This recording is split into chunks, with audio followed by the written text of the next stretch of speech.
ఉందండి ఈ వ్యవహారం. యా. కాకపోతే ఇప్పుడు మీరు రాజకీయంగా అధికారంలో లేం కాబట్టి మమ్మల్ని ఎలాగైనా డ్యామేజ్ చేయాలని ఆవిడ ఇవన్నీ చూసారు తప్పితే, లేకపోతే ఎప్పుడూ చేయాల్సిన పనులు కదా ఇవన్నీ.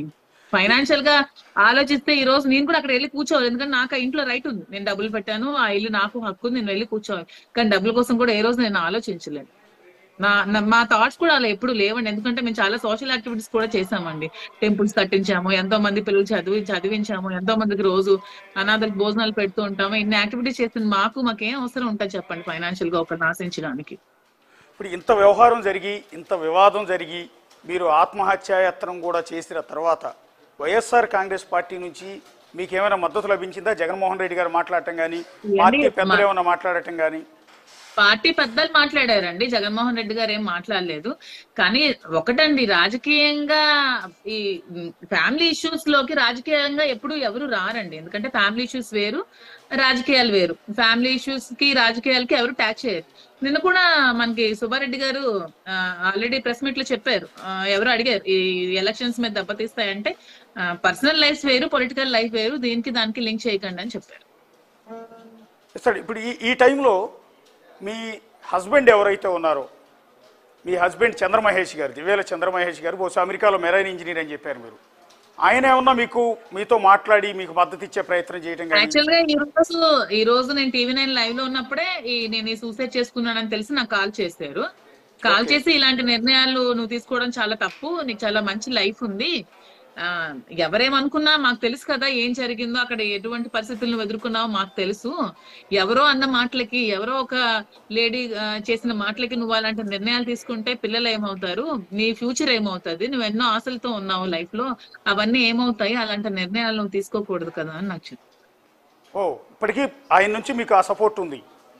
ఈ రోజు అయితే నాకు కాల్ చేసి సపోర్ట్ చేశారండి. అలాంటి తప్పుడు నిర్ణయాలు నువ్వు తీసుకోకూడదు, ఇంకా చాలా భవిష్యత్తు ఉంది, ఇంకా నువ్వు చాలా కార్యక్రమాలు చేయాల్సి ఉంది, ఎవరో ఏదో చెప్పుడు మాటలు విన్నాయని అలాంటి నిర్ణయాలు తీసుకోకూడదు, డార్కింగ్ బాక్స్ నెవర్ డైట్, అరిచే కుక్క ఎప్పుడు కరవదు, అలాంటి నిర్ణయాలు తీసుకోకు అని చెప్పారు. టీవీ9 లో కూడా చెప్పారు. ఎందుకంటే వాళ్ళందరికీ ఈవిడేవో ఎలిగేషన్స్ చేసిందని ఫ్యామిలీ అందరికీ తెలుసు కదా నేనేంటో.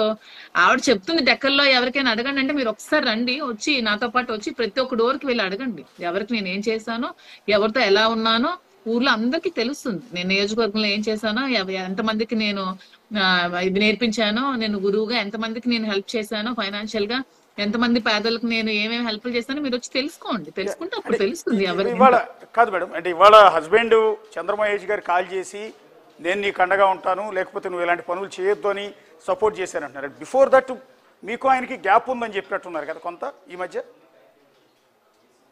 చాలా కాలం నుంచి ఆయన గ్యాప్ కూడా ఇదేనండి. ఈవిడ చేసిన ఎలిగేషన్స్ కి పాప అతను కూడా వాళ్ళ ఫ్యామిలీ నుంచి కొంచెం ఇబ్బందులు పడ్డారు. అంటే వాళ్ళు కొంచెం మంచి బ్యాక్గ్రౌండ్ ఉన్న ఫ్యామిలీ కాబట్టి వాళ్ళు కొంచెం ఇబ్బందులు పడ్డారు. వాళ్ళు ఇవి చేసిన ఎలిగేషన్స్ కి కొంచెం బయటికి రావడానికి కూడా చాలా సఫర్ అయ్యారు వాళ్ళు.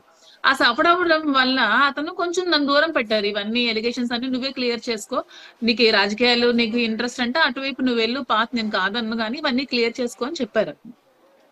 ఓకే, అంటే భవిష్యత్తులో భర్త చంద్రమహేష్ గారు మళ్ళీ తిరిగి ఇండియాకి వస్తే మీ ఇద్దరు కలిసే ఉంటారండి? అంటే ఇది మీ వ్యక్తిగతమైన అంశమే, నేను కాదన్ను. ఈ రోజు అయితే కాల్ చేశారు, ఇంక తర్వాత అతను ఎలా రెస్పాండ్ అవుతారో, ఎలా కాల్ చేస్తారో చూసి మాట్లాడి అందరూ నిర్ణయాలు తీసుకుంటాం. యా, ఇది చాలా మంచి పరిణామం కదండి.